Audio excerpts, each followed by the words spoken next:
欢迎收看活菜谱。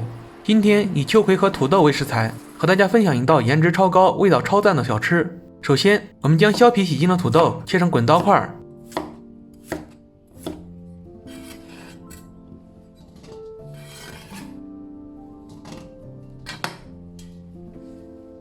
放到装有清水的蒸锅里蒸20分钟。这期间，我们把秋葵煮一下，大约10个就够了。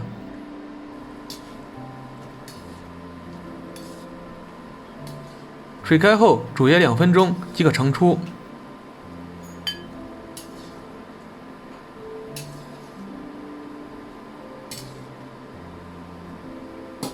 然后我们把秋葵像这样切一下，不要切太长，不到1厘米的样子就好。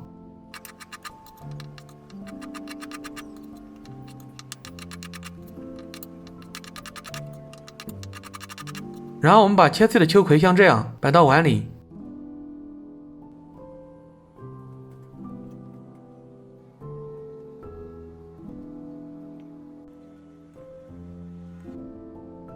这时候土豆也已经蒸好了，取出。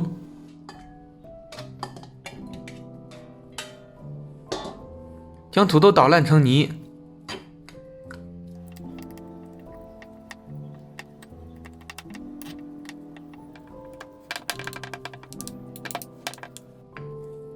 然后将土豆泥放在刚刚铺好的秋葵上面，轻轻按压几下。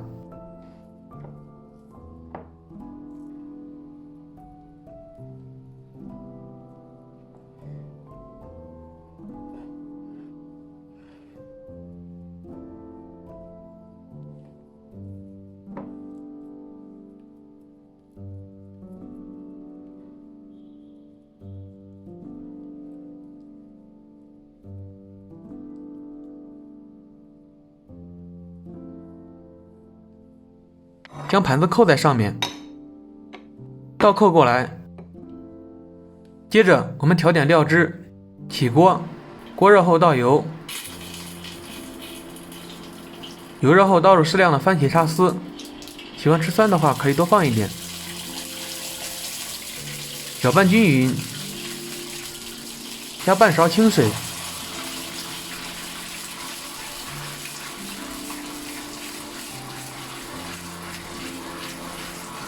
搅拌至粘稠状，趁热将料汁浇在秋葵上面。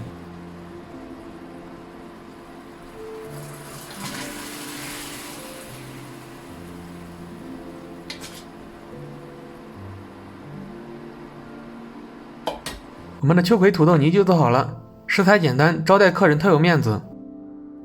下面总结一下制作秋葵土豆泥的注意事项： 1. 秋葵和土豆一定要确保煮熟蒸熟。 2. 秋葵不要切得太长，最好在5毫米到8毫米之间。 3. 土豆泥放在秋葵上时，一定要记得按压几下，这样能使整体最大程度的粘连在一起。 4. 如果不喜欢吃酸，可以换成咸香或者麻辣料汁。喜欢的朋友可以照这个方法试着做一做，有什么问题大家可以在视频下方留言和我交流，也欢迎大家点赞、转发、收藏、订阅活菜谱，每天学会一道菜。